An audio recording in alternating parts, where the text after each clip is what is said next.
voy a hablar acerca del curso Toma e Interpretación de Citología Cervicuterina y como parte fundamental de la actividad evaluativa final del curso vamos a exponer dos casos clínicos con su correcta lectura e interpretación, analizando cada una de las situaciones por separado. Mi nombre es Sandra Milena Quintero Rincón y vamos a empezar hablando de esa toma de muestras para la citología cervicuterina. Recomendaciones. La anamnesis y diligenciamiento de registro para citología es muy importante. Debe ser la historia clínica de la paciente. Se deben preparar las láminas, todos los instrumentos para la toma de citología, las espátulas de madera o plástico para el endocervix, para el exocervix y el cepillo para el endocervix. Es importante y recalco no hacer tacto vaginal antes de la toma de la muestra, usar espéculos sin lubricante, exponer muy bien el cervix, limpiar el exceso de flujo con torunda de algodón en caso de que la paciente presente leucorrea.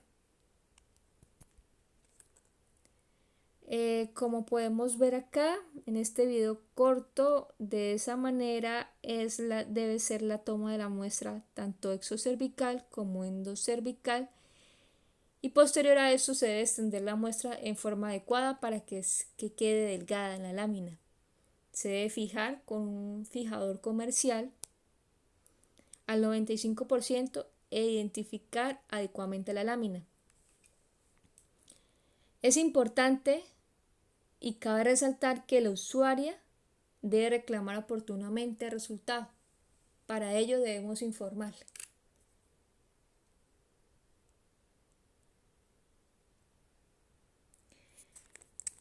¿Qué es el VPH? ¿Cuáles son sus causas?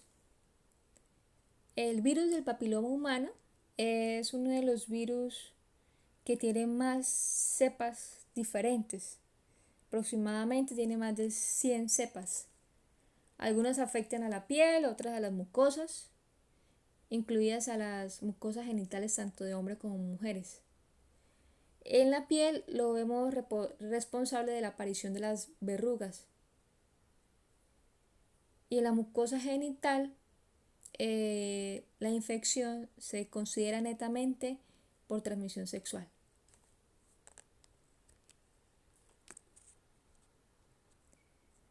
Según la apariencia del cervix, podemos clasificarlos en apariencia normal y apariencia anormal. Dentro de la apariencia normal podemos encontrar tres estados del cervix. En caso de ser una paciente nulípara, en caso de tener moco cervical y en el caso de ser multípara. Para las nulíparas, el orificio cervical es liso, es redondo y no hay antecedente de trauma de un parto. Moco cervical se presenta alrededor del orificio endocervical, es denso y espeso y la consistencia depende del ciclo menstrual. Y en el estado de multípara es irregular y lo vamos a ver como en boca de pescado. Dentro de los estados anormales que encontramos, tres tipos: cervix en ectopía, quiste de Nabot y pólipos. La ectopía es un aumento del tejido glandular superficial del cervix. El quiste de Nabot es la acumulación del moco secretado por las glándulas cervicales y los pólipos son unos tumores benignos del cuello uterino. Generalmente es asintomático y puede estar asociado a leucorrea y sangrado postcoital. El virus del papiloma humano se divide de acuerdo a la capacidad de producir cáncer. La clasificación puede ser de bajo riesgo o de alto riesgo. Como vemos, ahí están las de bajo riesgo. Está el tipo 6, 11, 40, 42, 43, 44 y 61. ¿Qué características presenta? Son lesiones benignas tipo condiloma, verruga genital, neoplasia intraepitelial de bajo grado. Y de alto riesgo tenemos al 16, al 18, al 31, al 33, 35, 39, 45, 51, 52, 56, 58, 59, 78, 73 y 82. Presenta baja infección persistente que pueden llegar al cáncer. Factores de riesgo. Entre los factores de riesgo tenemos la raza negra, la inmunosupresión, las enfermedades de transmisión sexual, los anticonceptivos orales, la edad del primer parto y el número de partos, el estado nutricional, el cigarrillo,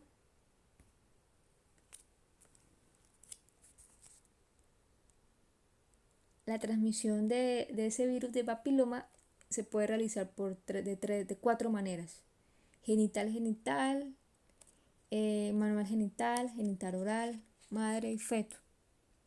El 90% de los cánceres invasivos son de células escamosas en la zona de transformación del exocervix, y el 10% restante cabe resaltar que son de adenocarcinomas de la capa cilíndrica glandular del endocervix.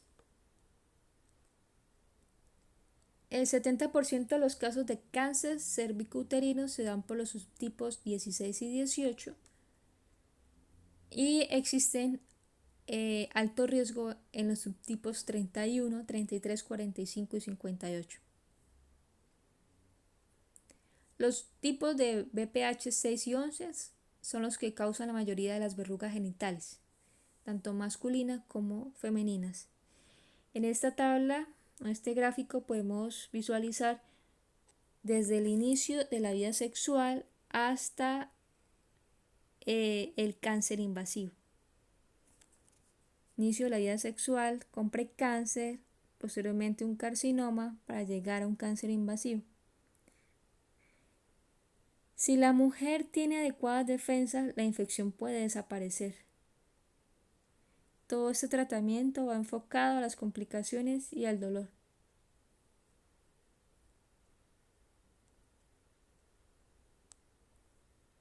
La prevención. La detección temprana del cáncer cuello uterino debe realizarse bajo un esquema de tamización acorde a la población y sus factores de riesgo, basados en una actualización permanente que permita el reconocimiento temprano de los cambios que incidan en la presencia de patología neoplásica. Tenemos prevención primaria, prevención secundaria y prevención terciaria. La prevención primaria va con vacunación contra el VPH, educación sexual, cultura, utilización de los métodos de barrera y la circuncisión. La prevención secundaria, tenemos el tamizaje y tratamiento con tecnología de bajo costo, determinar la presencia del VPH de alto riesgo, y en la prevención terciaria el tratamiento del cáncer invasor a cualquier edad, la cirugía ablativa, la radioterapia, la quimio y los cuidados paliativos. Dentro de la prevención primaria tenemos una vacuna que es bivalente para el VPH 16 y 18, una vacuna tetravalente para las cepas 6, 11, 16 y 18, y una vacuna monovalente para las cepas 6, 11, 18, 31, 33, 45, 52 y 58. El esquema de vacunación de la VPH, la primera dosis es la fecha que uno elija la primera inyección. La segunda dosis es 2 meses después de la primera dosis, y la tercera dosis 6 meses después de la primera dosis. Características de la vacuna.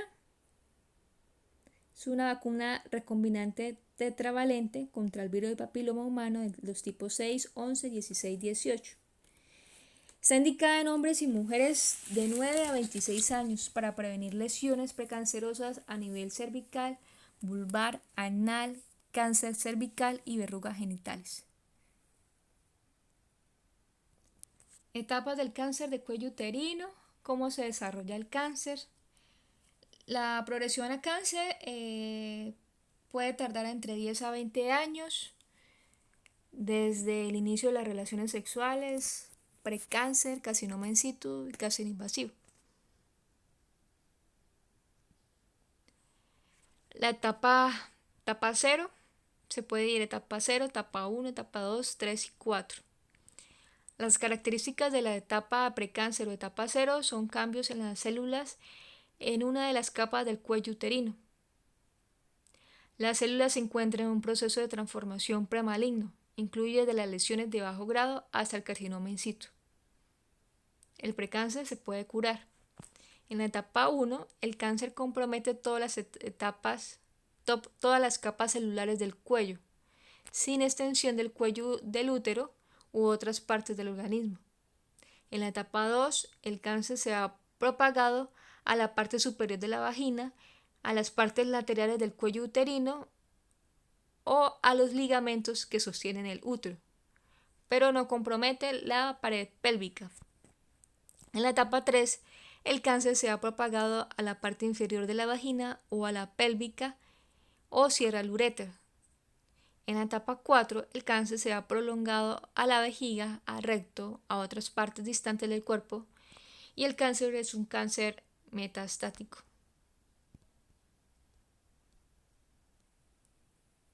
Hablar de la citología cervicuterina constituye en la actualidad un tema importante, ya que el cáncer de cuello uterino se considera una enfermedad de gran repercusión tanto a nivel personal, tanto a nivel social, económico y psicológico.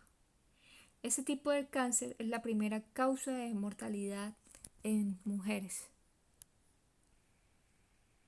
Teniendo en cuenta los lineamientos de la normatividad vigente de salud en nuestro país, contamos con una política de atención integral en salud que es el PAIS, un modelo de atención integral en salud que es el MIAS y unas rutas de atención integral en salud que es el RIAS. El PAIS nos habla acerca de la generación de mejores condiciones de salud de la población, la regulación de las condiciones de intervención de los agentes hacia el acceso a los servicios de salud, un servicio de salud oportuno, un servicio de salud eficaz y con calidad. El MIAS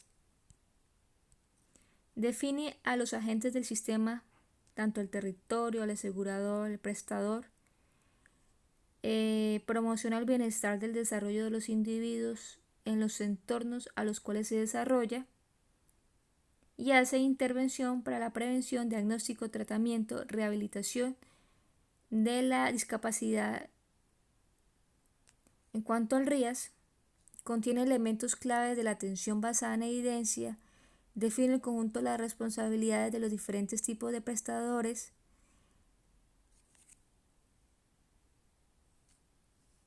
y todo esto es gracias a la normatividad establecida en nuestro país.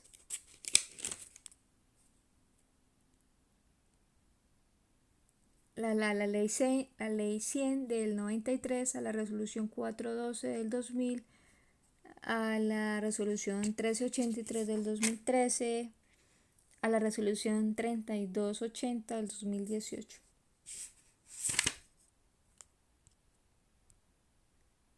Bueno, en el primer caso tenemos a una paciente de 30 años quien ingresa a su consultorio para la toma de citología cervicouterina posterior a la recolección de datos de identificación.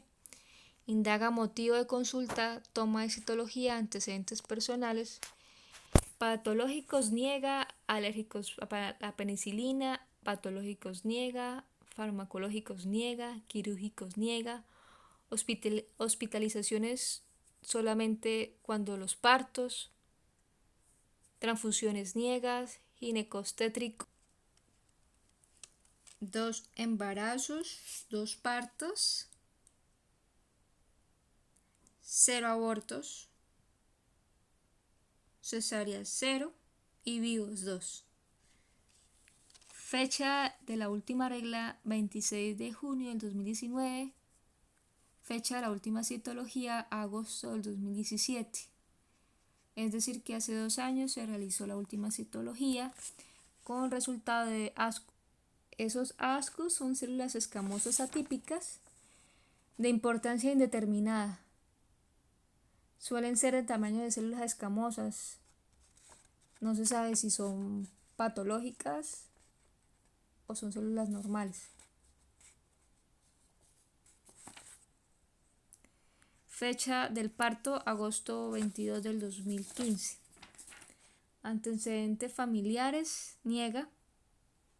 A la valoración física, una paciente normal, sin alteraciones, pero sí hay de importancia que la paciente refiere prurito vaginal,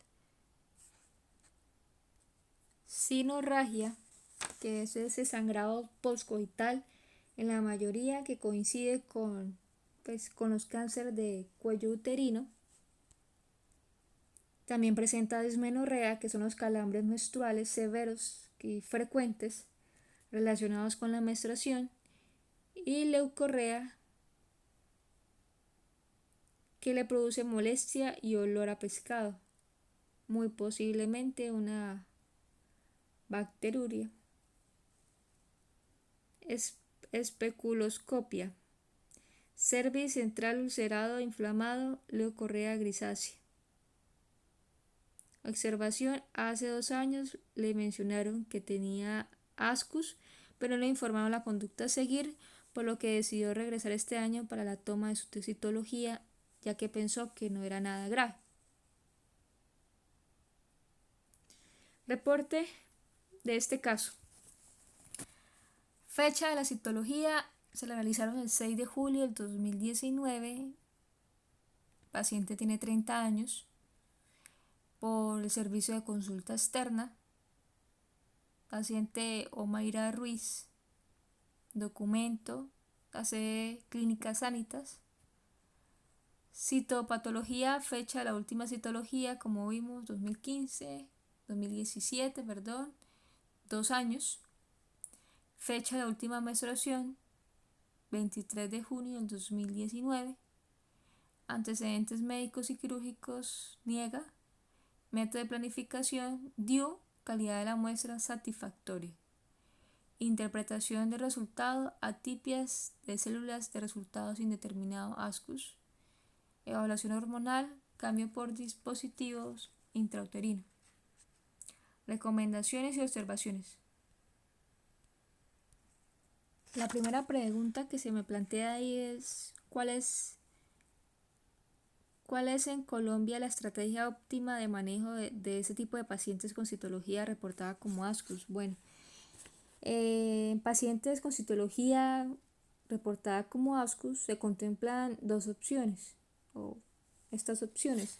Primero, el seguimiento con una citología con un diferente intervalo, la remisión con la colposcopia inmediata y la realización asimismo del ADN BPH.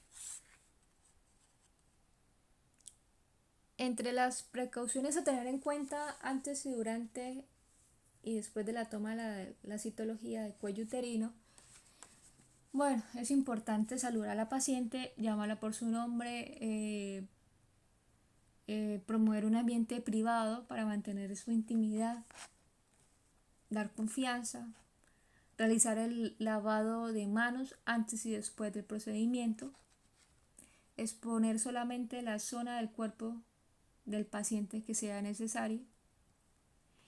Es importante indagar a la paciente de las condiciones para la toma de la citología. Observar constantemente los gestos de dolor o molestia de la paciente. que el examinador debe mantener una posición cómoda y contar con la iluminación adecuada que le permita visualizar el cuello del útero. Realizar una toma de la citología antes de realizar la palpación bimanual. Mantener todo el equipo a utilizar cerca del área de trabajo. La citología se puede realizar durante el periodo menstrual o cuando el sangrado sea escaso. En caso de que haya abundante flujo, se debe hacer previa limpieza del cuello uterino con una torunda de algodón, como en este caso de esta paciente. En caso de relaciones sexuales recientes o ducha vaginal, se puede realizar. En presencia de sangrado genital persistente, se puede realizar, excepto de que no sea un sangrado muy profuso. Es importante que si en el momento de tomar la citología se observa lesión cérvico-tumoral visible o sintomatología de sangrados intermenstruales, poscoito, posmenopáusico, es preciso remitir inmediatamente al ginecólogo sin esperar el resultado de la citología. Tenemos que tener en cuenta la creación de las unidades de tamizaje que se deben garantizar los informes de los resultados, hacer el seguimiento de los casos problemas. El esquema de la citología exfoliativa o el tamizaje de esas lesiones precancerosas es un esquema 1-3-3 en mujeres menores de 25 años con factores de riesgo, en mujeres de 25 años a 29 años, esquema 1-3-3. Para las pruebas de ADN BPH en mujeres de 30 a 65 años, esquema 1-5-5.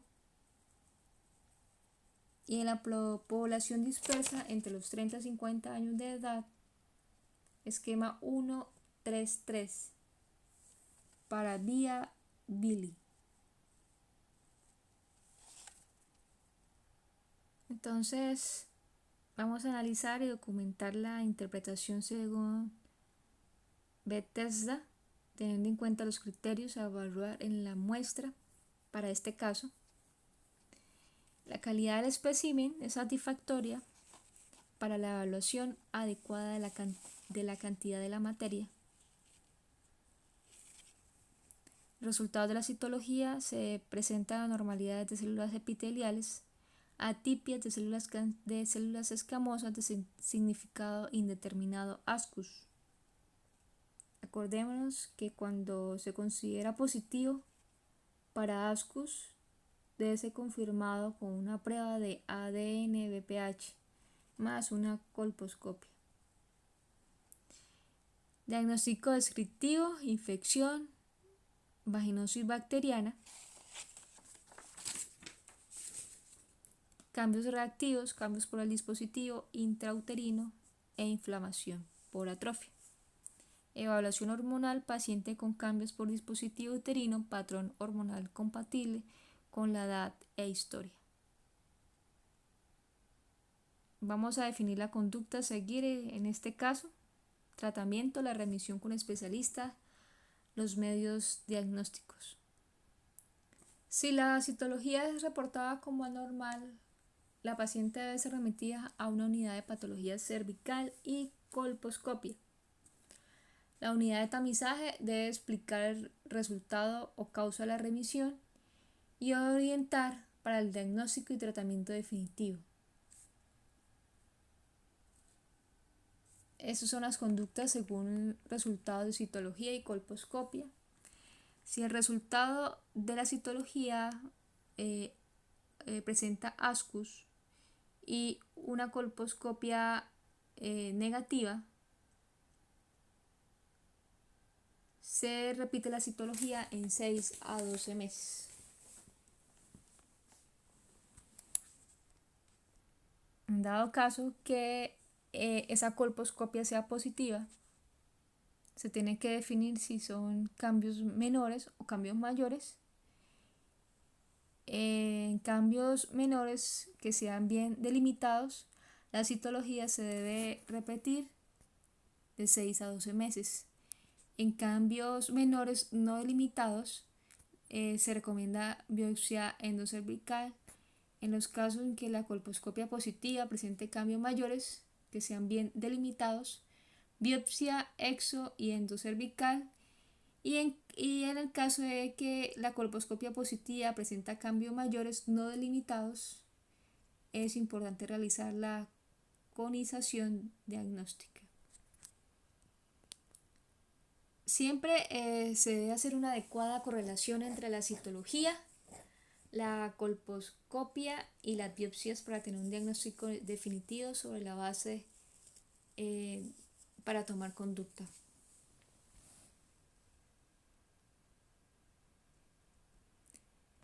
Bueno, y sobre todo, una vez realizado el diagnóstico definitivo, la mujer debe ser informada, asegurando la comprensión de la situación y solucionando las dudas que surjan acerca de su enfermedad. Esta paciente presentaba también una vaginosis bacteriana, por lo tanto, también se debe tratar con metronidazol 400 miligramos por vía oral 2 veces al día durante 7 días.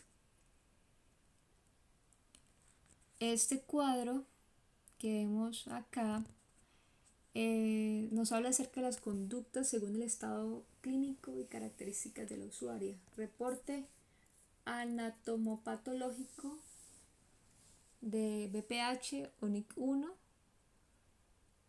y reporte de NIC alto, NIC 2 y 3.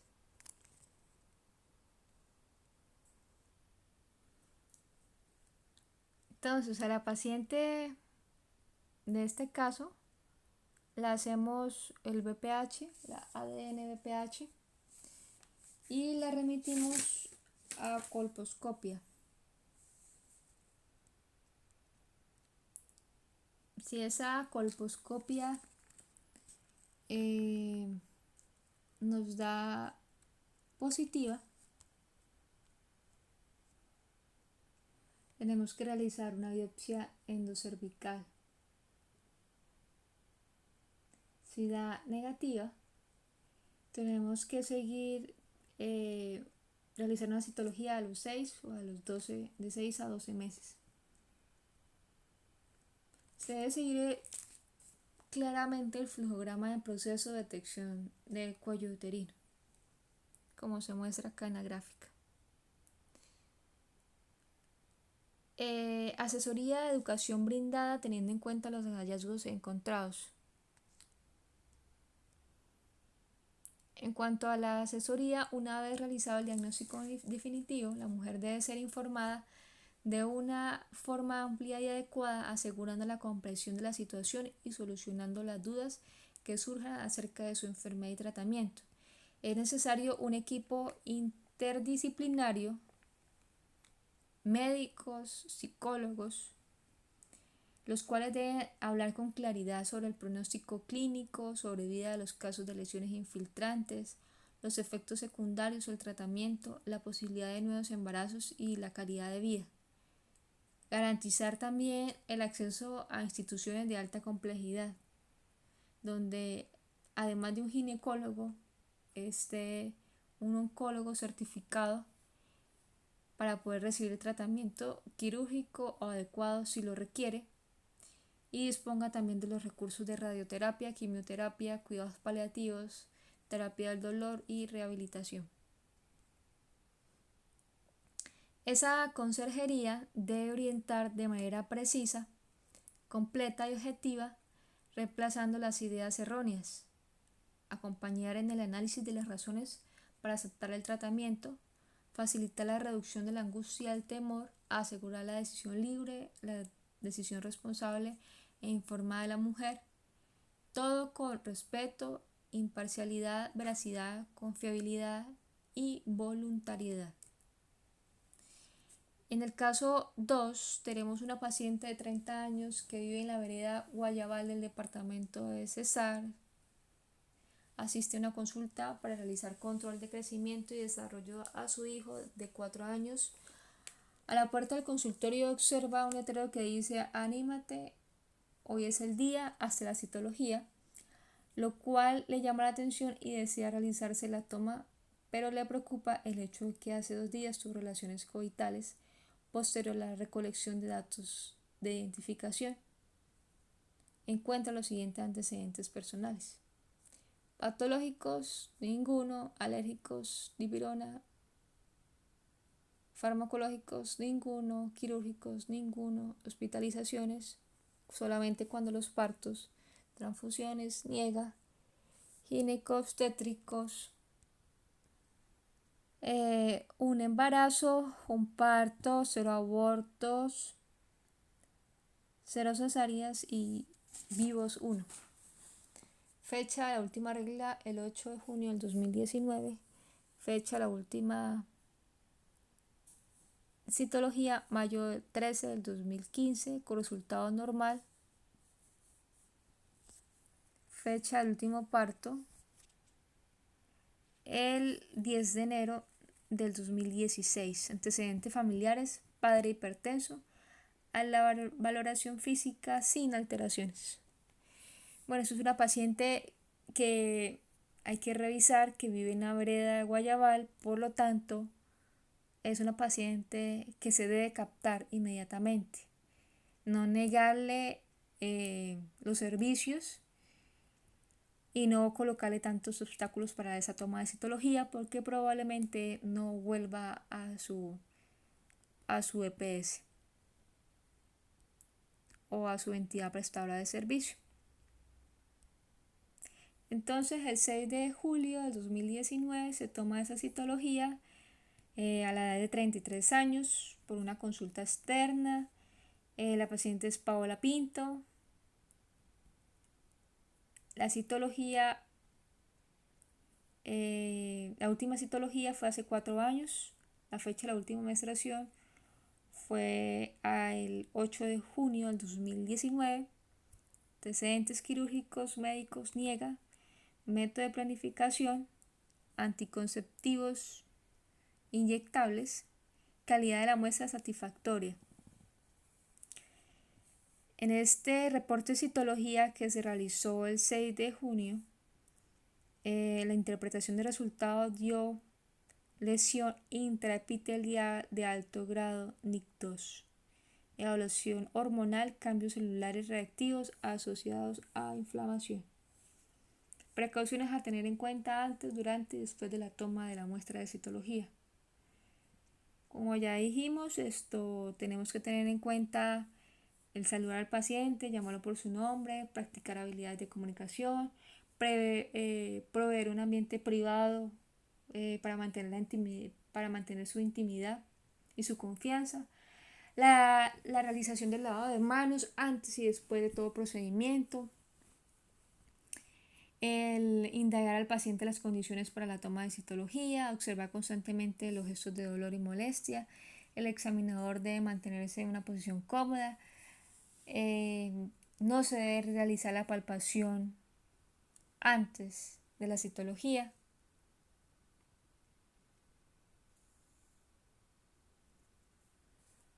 Mantener el equipo a utilizar cerca del área de trabajo. La citología se puede realizar, en este caso, después de las relaciones sexuales recientes, como es el caso de la paciente que estamos hablando. En caso de presencia de sangrado genital persistente pero que no sea profuso, en caso de abundante flujo, en caso de tener periodo menstrual. Si en el momento de tomar la citología se observa lesión cérvica tumoral visible o sintomatología de sangrados, hay que remitir inmediatamente al ginecólogo sin esperar el resultado de la citología. Y lo importante es siempre crear unidades de tamizaje donde se debe garantizar los informes de los resultados, hacer seguimiento de los casos problema. Vamos a analizar según Bethesda, teniendo en cuenta los criterios. Según la calidad del espécimen, es un espécimen satisfactoria para evaluación, adecuada cantidad de la materia, resultado de la citología, lesión intraepitelial de alto grado NIC2, diagnóstico descriptivos, cambios reactivos asociados a inflamación, evaluación hormonal, paciente con cambios celulares reactivos asociados a inflamación, patrón hormonal compatible con edad e historia. Ese sistema Bethesda tiene como propósito, acordémonos, de implementar términos uniformes acordes con la clasificación histopatológica de manera descriptiva que permite la toma de decisiones. Volvemos aquí a mirar el flujograma del proceso de detección de cáncer de cuello uterino.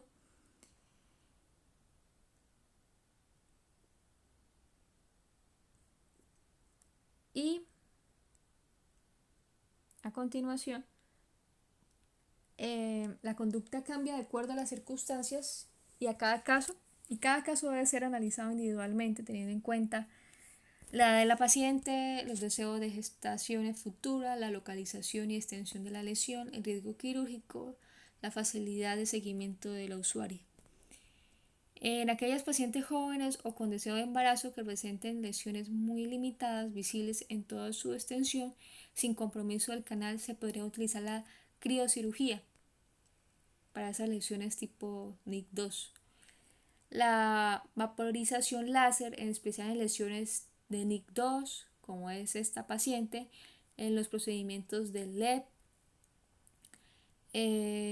LEX o conos poco profundos. En las lesiones de NIC2 se prefieren los métodos excisionales para obtener una muestra adicional para patología. Cuando la lesión es más extensa o compromete el canal, se debe realizar el cono clásico, bien sea con bisturí frío, radiofrecuencia o láser, con carácter terapéutico. Si la paciente ha cumplido su deseo reproductivo y es de difícil seguimiento o en etapa perimenopáusica, se debe contemplar la posibilidad de histerectomía abdominal ampliada. Se debe realizar conización diagnóstica cuando no exista correlación entre la citología, la patología y la colposcopia. Cuando el paciente se encuentra en estado de embarazo, se dejará en observación, excepto que existan indicaciones para una conización diagnóstica. Bueno, acá vemos otro algoritmo en donde nos resume la confirmación histológica para NIC2 o 3. En este caso NIC2 se debe tratar inmediatamente con crioterapia, con LEP, conización de bisturí frío, hacer seguimiento a los 9 a 12 meses después de tratar, evaluar por colposcopia, biopsia cervical o legrado cervical. Si está normal, volver a enviar a tamizaje o seguimiento.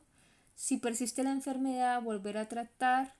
Si está normal, volver a seguimiento de 9 a 12 meses después del tratamiento.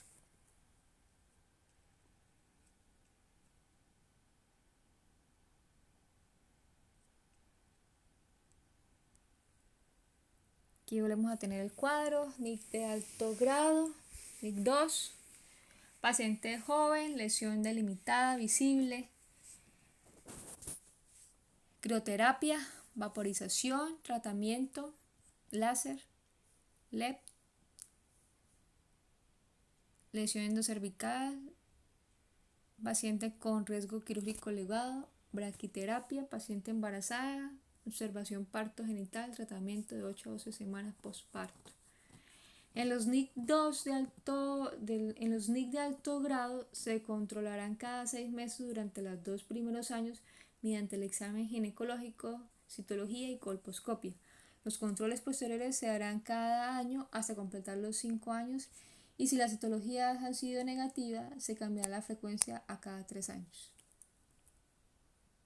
Nuevamente el flujograma de atención para mujeres con diagnóstico de NIC de alto grado. Es un resumen de lo que hemos hablado. En cuanto a la asesoría y educación que se le brindaría a este caso o a todos los casos, sería la misma. Una vez realizado el diagnóstico definitivo, la mujer debe ser informada de una forma amplia y adecuada, asegurando la comprensión de su situación y solucionando las dudas que surjan acerca de su enfermedad y tratamiento. Es necesario orientar de manera precisa, completa y objetiva, acompañar el análisis de las razones para aceptar el tratamiento, facilitar la reducción de la angustia y del temor y asegurar la decisión libre, responsable e informada de la mujer. Es importante garantizar el acceso a las instituciones de alta complejidad en donde exista el ginecólogo, el oncólogo certificado. Tenemos que brindarle todos los recursos de radioterapia, quimioterapia, cuidados paliativos, terapia del dolor y rehabilitación.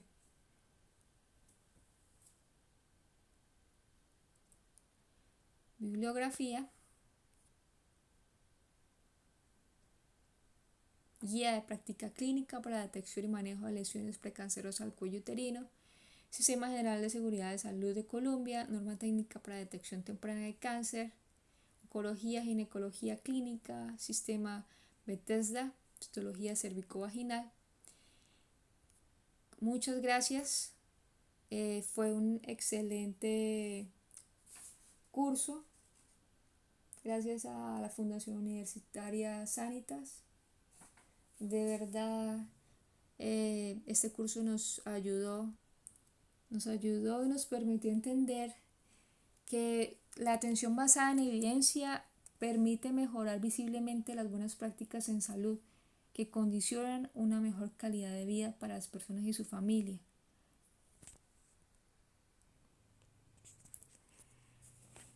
Y la citología pues debe ser es de importancia, pero no es diagnóstica. Permite identificar a las mujeres sospechosas de presentar cáncer de cuello uterino. Por eso ese proceso debe ser realizado por personal capacitado e idóneo.